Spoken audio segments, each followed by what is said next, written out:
করা যাবে না। অহংকার করে কে কে ধ্বংস হয়েছে জানেন? ফেরাউন। ফেরাউন চেনেন?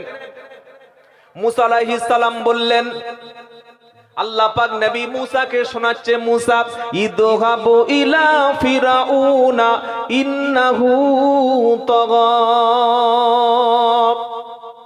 16 পারা সূরা তাহার মধ্যে আল্লাহ পাক শোনাচ্ছে, মুসা তুমি ফেরাউনের কাছে যাও, তার কাছে গিয়ে কলেমার দাওয়াতটা দাও। কিসের দাওয়াত? জোরে বলেন। মানে ফেরাউনের বাড়িতে গিয়ে কলেমার দাওয়াত দেবে, উনি দুপুরে এসে মুসার বাড়ি খাবে নাকি? কথা বলে না? আমাদের বাড়ি যা হয়, বাপ মরে গেল 40 দিনের মাথায় বলছে 40 দিন পরে কলেমা, যখন বলছে কলেমার দাওয়াত তো মনে করছে খাবো। আরে হ্যাঁ না বলছেন না? আমাদের মসজিদে যদি বলে আমার বাড়ি কলেমার দাওয়াত, তার মানে এটা আমাদের কাছে কি মেসেজ পৌঁছায় যে 40 দিন পরে একটা গরু পড়বে, একদম খাবো, দাঁত মেজে রেডি হয়ে চলে গেছে।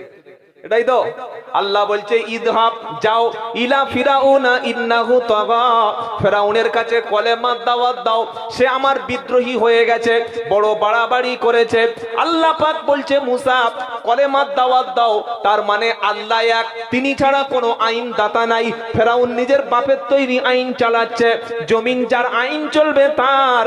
ফেরাউনের কাছে গিয়ে তুমি যে নবী, আমি যে আল্লাহ, এই দাওয়াতটা তুমি ফেরাউনের কাছে পৌঁছে দাও। দাওয়াত দেখছেন? আমাদের দাওয়াত দিলে তো মাংস পাওয়া যায়, আমাদের দাওয়াতে গেলে বড় বড় ডিম পাওয়া যায়, সকালবেলা নাস্তা পাওয়া যায়। এটা কখনো কলেমার দাওয়াত না। কলেমার দাওয়াত তো হচ্ছে সেটা নিজের পকেটের টাকা খরচ করে, নিজের দোকানটা কিছুক্ষণ বন্ধ রেখে, নিজের কাজের কিছুক্ষণ ক্ষতি করে, আল্লাহ রাস্তায় যান এবং মাল ব্যয় করে কলেমার দাওয়াত দিয়েছে যারা, মুসা নবীর পক্ষে হলো তারা। বলে হুজুর এটা কোথায় আছে? ইন্নামাল মুমিনুনা আল্লাযীনা আমানু বিল্লাহি ওয়া রাসূলিহি সুম্মা লাম ইয়ারতাবু ওয়া জাহাদু বিআমওয়ালিহিম ওয়া আনফুসিহিম ফি সাবিলিল্লাহ উলাইকা হুমুস সাদিকুন। 26 পারা সূরা হুজরাতের 16 নম্বর আয়াতে আল্লাহ পাক শোনাচ্ছে, মুমিন হলো তারা আল্লাহর উপরে ঈমান এনে, রাসূলের উপরে পরিপূর্ণ ঈমান এনে, ঈমান আনার ব্যাপারে সন্দেহ পোষণ করে না যারা, আল্লাহ রাস্তায় মাল দিয়েছে যারা, জান দিয়েছে যারা, ঈমান আনার ব্যাপারে তারাই হলো সত্যবাদী। যদি ঘরে বসে জিকির করলে আল্লাহ পাওয়া যেত, তাহলে আর পৃথিবীতে কোনো মানুষের জীবনে রাস্তায় বার হতো না। ঘরে মোটা গদি, উঁচু গদি, বুঝলেন, ঘরের জানালা সব বন্ধ করে দিয়েছে, দিয়ে এবার জিকির করছে আল্লাহ আল্লাহ ইল্লাল্লাহ ইল্লাল্লাহ। ফেরেশতা বলছে আস্তে পাড়ার লোক ঘুমোচ্ছে, আস্তে। এটা জিকির নয়। বাংলাদেশে দেখেন না গাছে উঠছে মাল, আহা তওবা তওবা তওবা। এরকম জিকির ধর্মে নাই, বানানো। ইসলামে এই জিকির নাই। এমন জিকির করতে হবে আমার আল্লাহ শুনছে, আমি অন্তর থেকে জিকির করব। সুবহানাল্লাহ বলেন। তুই আল্লাহ বলছিস বল, লোকের ঘুম নষ্ট করে দিবি। ইল্লাল্লাহ বলছিস বল, তো গলায় ক্যান্সার হয়ে যাবে, চিল্লাচ্ছিস কি রে বাবা। আর আল্লাহ জোরে হু আসতে, এসব জিকির এসব করবেন না। সবচাইতে উত্তম জিকির 4টি, সুবহানাল্লাহ, আলহামদুলিল্লাহ, লা ইলাহা ইল্লাল্লাহ, আল্লাহু আকবার। এই 4টি জিকির। সুবহানাল্লাহ বলেন। জমিনে চলছেন, একটা মানুষ রাস্তা থেকে চলছে, জিকির করছে সুবহানাল্লাহ, আলহামদুলিল্লাহ, লা ইলাহা ইল্লাল্লাহ। আরেকটা লোক রাস্তা থেকে চলছে, সে গান করতে করতে যাচ্ছে। ফেরেশতা বলছে কিরকম বদমাশ দেখেছিস, একজন জিকির করছে, আরেকজন হু হু হু হু করছে। তো হুটা তুই কি করছিস বল, এটা উচিত নয়। যতক্ষণ থাকবেন জিকিরের মধ্যে থাকবেন ইনশাআল্লাহ বলেন। আর অনুরোধ করছি, চায়ের দোকানে যাবেন না। চায়ের দোকান হচ্ছে জেনার চাইতে বড় গোনা হয়। বলি কি বলছেন জেনা? হ্যাঁ, জেনা ব্যভিচার করলে তবু আল্লাহ তো মাফ করবে। নিজের স্ত্রী ছেড়ে যদি কেউ পতিতালয়ে যায়, যেখানে জেনা হয় সেখানে যদি যায়, তবু তওবা করলে ক্ষমা করবে।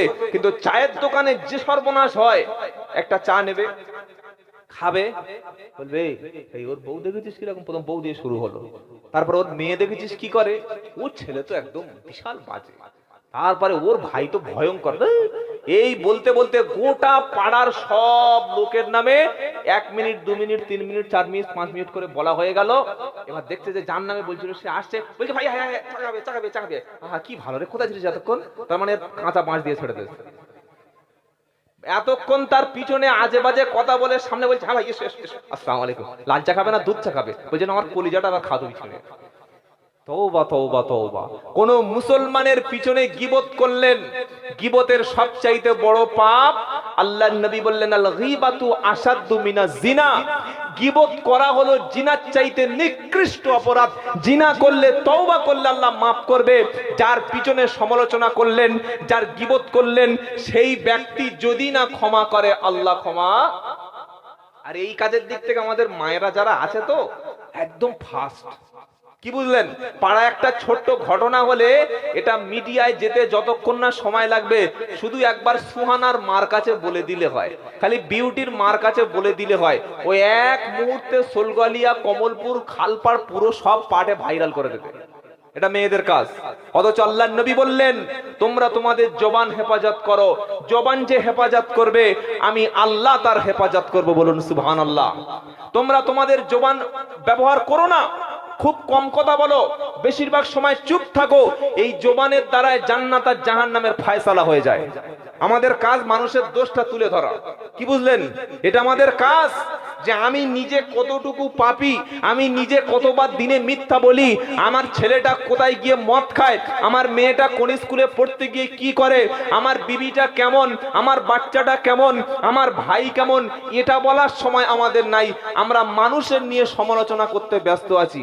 বলছে হাফেজ সাহেবের বউ দেখেছিস কি মাল, বলছে মুফতি সাহেবের ছেলে দেখেছিস ওই করে বেড়াচ্ছে। আরে তোর চিন্তা তুই কর না, তুই মানুষের চিন্তা করছিস কেন? আজ থেকে তওবা করুন, কোন মানুষের হাড়ির ভিতরে নাক গলাবো না ইনশাআল্লাহ। বলেন হাড়ির ভিতরে নাক গলানো বোঝেন? কারোর জানালা দিয়ে, কারোর দরজা দিয়ে, কারোর পাশে গিয়ে কারোর দোষ ত্রুটিকে খুলে খুলে বার করা। আল্লাহর নবী সাল্লাল্লাহু আলাইহি সাল্লাম একবার কবরস্থানের পাশ দিয়ে চলে যাচ্ছিল। আল্লাহ পাকের ফেরেশতা এসে নবীকে শোনালেন, নবী এই দুটি কবরে ভয়ঙ্কর আযাব হচ্ছে। আল্লাহ পাকের নবী জিজ্ঞাসা করলেন কেন? আমার নবীজির প্রশ্নের উত্তরে ফেরেশতা বললেন, আল্লাহর নবী তারা সুদ খেত না, জিনা করত না, মিথ্যা বলতো না, নামাজ কাজা করত না, তেমন কোন বড় ধরনের পাপ করত না। লোক দুটির মধ্যে দুটো খারাপ চরিত্র ছিল। প্রথম ব্যক্তিটা মাঝে মাঝে পেশাব করত, মাঝে মাঝে পেশাব করে ঠিকমতো পানি নিত না, রাস্তার পাশে বসে উঠে চলে যেত। আছে না? বলছে হুজুর পানি নেওয়ার সময় পাইনি, পানি নেই, 3 ভাগ জল 1 ভাগ স্থল, তাও পানি নেই। দেখ পানি না থাকে টিস্যু পেপার নে, কোথায় একটু পাথর আছে, ঢিলা আছে, ইট আছে, তা নে। বলছে না, ঠান্ডার সময় সব করা যাবে না। তওবা তওবা আস্তাগফিরুল্লাহ। তুই যে সারা জীবন বাঁচবি তোর গ্যারান্টি আছে? আছে? রাত্রেবেলা একসঙ্গে বসে তাস খেলেছে, তারপরের দিন দেখি জানাজা হয়েছে না হয় না? একসঙ্গে বসে বাংলা মাল টেনেছে, তারপরের দিন দেখি কবরে চলে গেছে। হতে পারে না? একসঙ্গে একই জামাতে নামাজ পড়েছে, তারপরে ভোরবেলা দেখি বলছে বিশেষ ঘোষণা, অমুক ব্যক্তি রাত 3টের সময় ইন্তেকাল করিয়াছেন, তার জানাজা মাদ্রাসা মাঠে হবে। তার মানে তুই রেডি হ। তো এই যে নাপাক অবস্থায় মরেছেন, কি জবাব দেবেন বলেন? আজকের আমাদের ছেলেগুলো, অধিকাংশ যুবক ছেলেগুলো পেশাব করছে কিন্তু পানি নেয় না। আমার মনে হচ্ছে কুকুর এদেরকে দেখেও লজ্জা পায়। কুকুর বলছে তুই আমার ভাড়া ভাই নাকি রে? আমি তো পেশাব করে পানি নিই না, তুই এরকম কবে থেকে হলি? কিন্তু আলহামদুলিল্লাহ, আপনার সন্তানকে যদি কোরআন শিক্ষা দেন, মক্তবে যদি পাঠান, এখানে প্রথমে শিক্ষা দেওয়া হয় নাপাক ব্যক্তি কোরআনে হাত দিতে পারবে, নাপাক ব্যক্তি মসজিদে উঠতে পারবে না।